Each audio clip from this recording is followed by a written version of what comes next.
Hartos temas en la agenda para conversar con el ex subdirector de la Secretaría de Comunicaciones, SECOM, Carlos Correa, quien nos acompaña hoy en CNN Chile. Carlos, muchas gracias por acompañarnos. Hola Daniel, ¿cómo estás? Qué gusto estar acá. Bueno, te gusto tenerte. A ver, varios asuntos que tienen que ver con una gestión hasta hace poco en el gobierno como ex director también interino de la SECOM.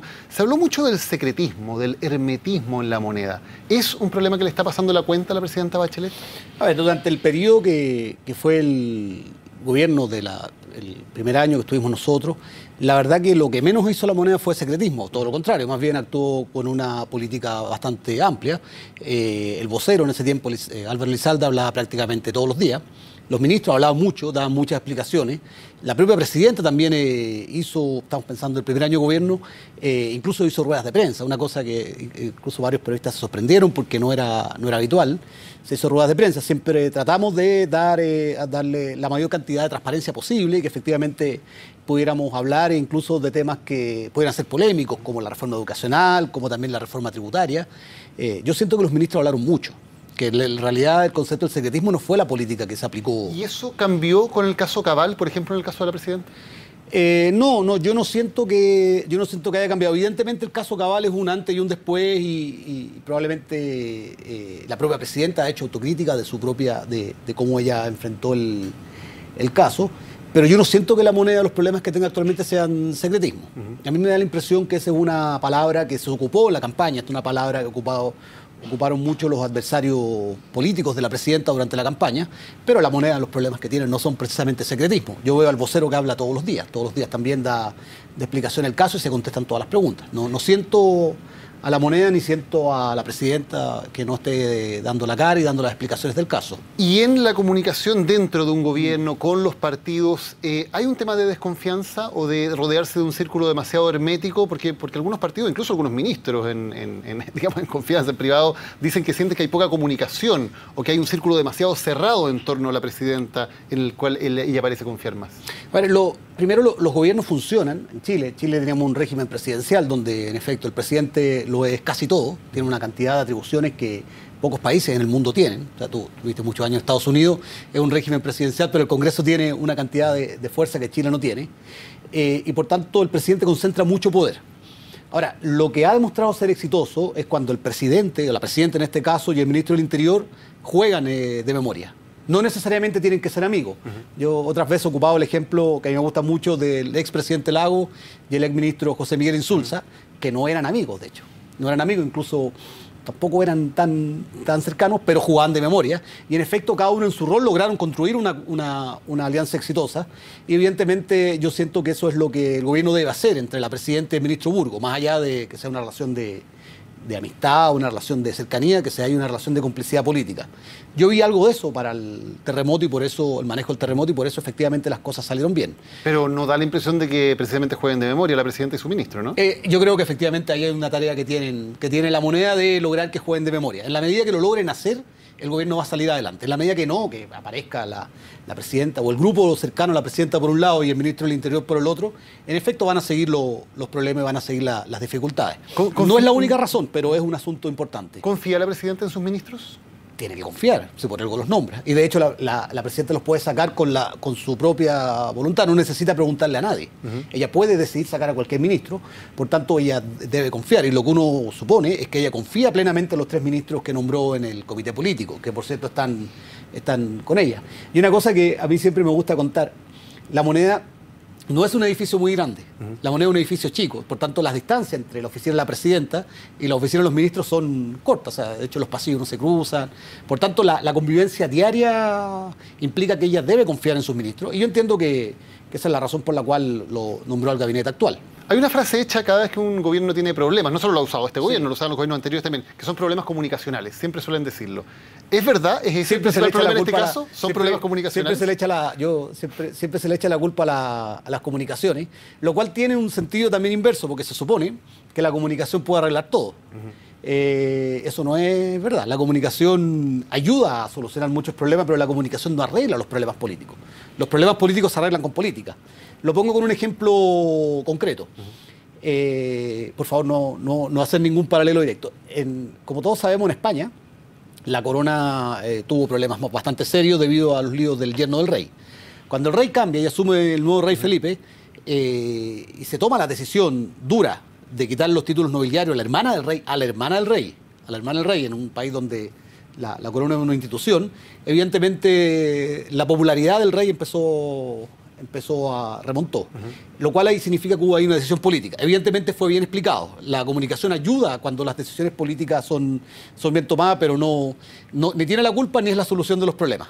En este caso, en España era un conflicto familiar, precisamente el que generaba esa crisis. ¿Son los más difíciles de generar los conflictos cuando afectan a personas, cuando afectan a relaciones personales o familiares de los líderes? Sin duda que son los más difíciles. Sin duda que los conflictos familiares son los más difíciles. Yo leí este fin de semana una entrevista bien interesante a Estel Ortiz, que todos saben que es bastante cercana a la presidenta, y ella se refiere precisamente a eso que estás diciendo, de lo grave y de lo profundo y de lo complejo que fue para la presidenta el caso Cabal y que estuviera involucrado su propio hijo. Si lo dice Estel Ortiz, que es cercana a la presidenta, que conoce a la presidenta tantos años, eso prueba lo difícil que es efectivamente manejar este tipo de asuntos. El hecho de que aparezca, por ejemplo, una figura tan potente en Chile como Ricardo Lagos, en la forma además en que apareció cuando la presidenta estaba fuera de Chile, en el patio de la Moneda, ¿es un factor que ayuda o es un factor que complica a retomar el liderazgo en el gobierno? Yo creo que las interpretaciones que se hicieron pueden haber complicado. Primero en que Ricardo Lagos haya hecho lo que hizo, que haya hecho las declaraciones que hizo, no significa por su propia naturaleza un problema al gobierno. No significa de manera alguna, porque él no hace ninguna crítica al gobierno, pero evidentemente surgieron interpretaciones, sobre todo por un hecho que es bastante curioso, que es que cuando Lagos va a ver a Burgos, o sea, que vaya a ver a Burgos, se espera que los ministros del Interior reciban a todos los actores políticos, a la salida tiene puesto un atril. O sea, hay una puesta en escena que eso sí efectivamente llamó mucho la atención, y de ahí surgieron una serie de interpretaciones que hicieron que efectivamente se construyera una imagen de un gobierno alicaído. Pero por su propia naturaleza lo que hizo Lagos no necesariamente afecta al gobierno. Hay pocas cosas en que se ha visto una coordinación clara entre el gobierno y los partidos políticos de la nueva mayoría, pero una de esas fue cuando después de una reunión en La Moneda los presidentes de partidos salen a una voz prácticamente a hablar de sedición a propósito de... Y eso me llamó enormemente la atención.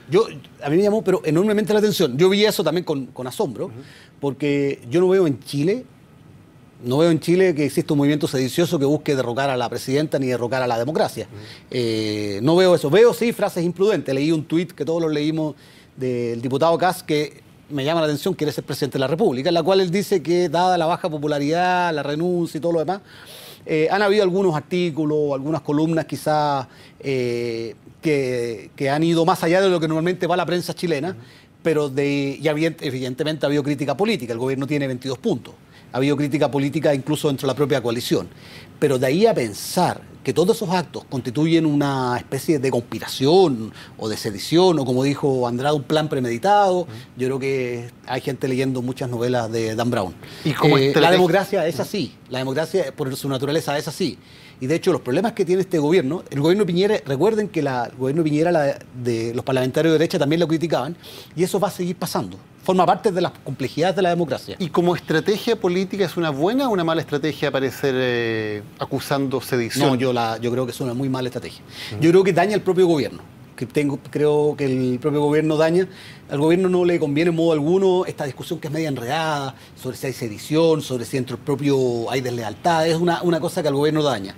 Lo daña mucho. Lo que al gobierno le sirve es salir jugando, mostrar acciones, salir adelante con la agenda, lograr aprobación de proyectos de ley, retomar la agenda de probidad que está un poquito de bajo perfil, el manejo que fue excelente de la tragedia del terremoto de la Cuarta Región. Todo eso al gobierno le hace bien. La discusión chica de la conspiración palaciega, de la sedición, de la novela de Dan Brown, todo eso le hace mal. En su peor momento del primer gobierno de la presidenta Bachelet se levantó la tesis del femicidio político.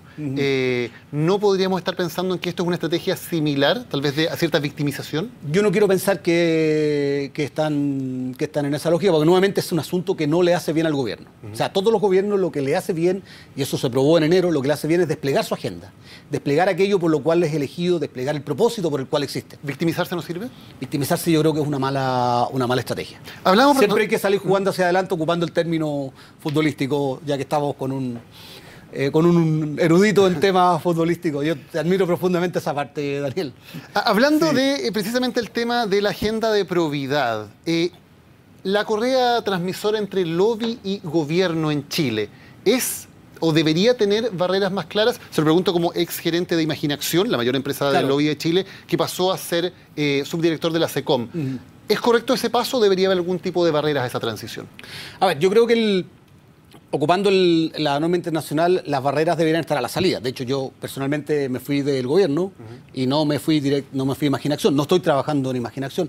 Pese a que la ley, miren, para que vean ustedes que la ley está mal hecha, pese a que la ley no me lo prohíbe. En el caso mío personal, yo el día siguiente de haber salido de La Moneda, podía haberme integrado de nuevo a la empresa de la cual yo venía y haber hecho lobby y ninguna ley me lo prohibía. No lo hice porque considero que es incorrecto y personalmente cuando estaba en el área privada siempre abogué por una regulación estricta en materia de lobby, así que me pareció que era incorrecto. Y al revés, pasar de estar haciendo lobby para clientes o grandes empresas a pasar a estar en el gobierno, ¿no es también hay que tener cuidado? ¿Cuál es el problema cuando es al revés? Yo siempre pienso que de partida, a la salida del gobierno, tiene que existir lo que se llama un periodo de latencia.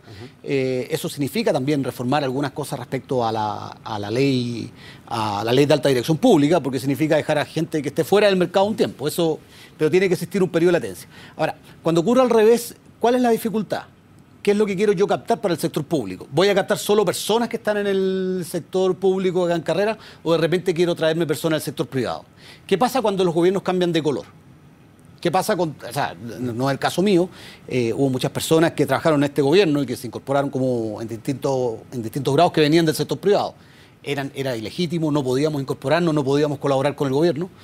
Yo creo que en el caso de la entrada al gobierno tienen que ser normas distintas, porque lo que tampoco podemos hacer es restringir el acceso de personas calificadas a los cargos de alta dirección pública. Lo que sí es bien importante, quienes vienen del sector privado, que queden bien claro cuáles son los conflictos de intereses que tienen y efectivamente las normas sobre patrimonio e intereses, las declaraciones que se hacen, no es suficiente. Te lo digo un ejemplo, yo personalmente no estaba obligado a hacer declaración de interés y patrimonio. No estaba obligado. La hice cuando la presidenta instó voluntariamente, yo la hice, la había hecho antes en privado, pero no estaba obligado a hacerla, porque la ley, y si uno lee cualquier declaración de interés o patrimonio, son asuntos que son súper difíciles de entender. El lobby es un asunto siempre un poco oscuro, que parece que se mueve en cierta... Bueno, el lobby significa, de hecho, tiene que ver con eso, ¿no? Con esperar a entrar a una oficina. Se conocieron estos mails entre Francisco Javier Errázuriz y Ricardo Esati, que se dice que su padre, el dueño de Imaginación, Enrique Correa, intervendría en un tema de la Iglesia Católica por la designación de Felipe Berríos como capellán de La Moneda. ¿Es esa una forma común, normal de actuar en el mundo del lobby? Respecto a eso, Imaginación la que tiene que referirse. Yo hace harto tiempo que no trabajo allá y él ya se refirió al asunto. Yo no tengo mucho más que decir al respecto. Pero ¿se actúa así en general en el lobby? ¿Se pide que se intermedie entre un grupo de interés y una autoridad? ¿Esa es la práctica normal? A ver, el lobby es una actividad legítima de una democracia, pero es una actividad que debe tener una regulación bastante estricta y la principal regulación que debe tener es en materia de transparencia, que todos aquellos actos que hagan los privados para influir en la decisión de una autoridad, la palabra correcta es influir, deban ser debidamente documentados y deban ser debidamente transparentes por varias razones. Una, por el tema de equilibrio y segundo, para no despejar todo aquello que pueda ser tráfico de influencia. Eso es como regla general y eso es lo que la ley chilena debiera hacer. Creo que la ley actual lo hace parcialmente. Es un gran avance que se registre en la audiencia y también, pero sin duda que el hecho de que no existe un registro obligatorio de lobistas ha permitido el lobby encubierto de muchas maneras. Pero respecto a ese caso en particular, yo creo que es la empresa que menciona la que debe referirse, no yo. ¿Y es correcto que un ministro del Interior, como Jorge Burgos, diga que, en este caso dijo, Enrique Correa es un amigo del gobierno? Más allá del nombre específico, ¿un gobierno debe ser amigo de lobistas? Pero yo no me tengo por qué. O sea, a ver, yo entendí que las declaraciones de Burgos estaban en un sentido más bien personal, más bien referido a la historia de Enrique Correa. Enrique Correa fue ministro hace 20 y tantos años, pertenece a una coalición política a la cual también pertenece Burgos y en efecto hay una historia antigua que se remonta incluso a la época de la lucha contra la dictadura. En efecto, la Concertación no es una coalición que nació en democracia, nació para un grupo de partidos políticos que configuraron una alianza centroizquierda para combatir la dictadura y en ese ámbito yo entendí las palabras de Burgos. Esa fue la la expresión. Ese fue el sentido que yo no entendí, las vi en la televisión. Así De las pronto, entendí. si no hay de pronto demasiada cercanía entre lobistas y gobierno, o si debería haber normas más estrictas tal vez de separación ahí. No, la norma, a ver, lo que debe ser estricto es que debe quedar documentado todas las audiencias y todos los actos que son propios de los lobistas. Y que en efecto deben ser documentados no solo de quienes se declaran lobistas, sino de todos aquellos quienes hacen lobby. Me refiero a una cosa en general, porque en Chile la ley como quedó, a la larga solamente quienes la inscripción en el registro es voluntaria. Yo podría no inscribirme y no pasa nada, no hay ninguna sanción. Yo podría no inscribirme, hacer lobby y no pasa nada. Más aún, yo podría inscribirme y de repente darme cuenta que yo estoy en un cierto cargo político y desinscribirme y no pasa nada. Yo de repente podría pasar eso. La ley tiene efectivamente ciertos asuntos y lo importante es que quede registrado, más allá de las palabras van, palabras vienen, que quede registrado todas las reuniones de la autoridad referidas a gestiones a cuando se busca influir en las decisiones de la autoridad. Carlos Correa, muchas gracias por habernos acompañado hoy en Gracias, Fernet Daniel. Chile. Buenas noches. Vale.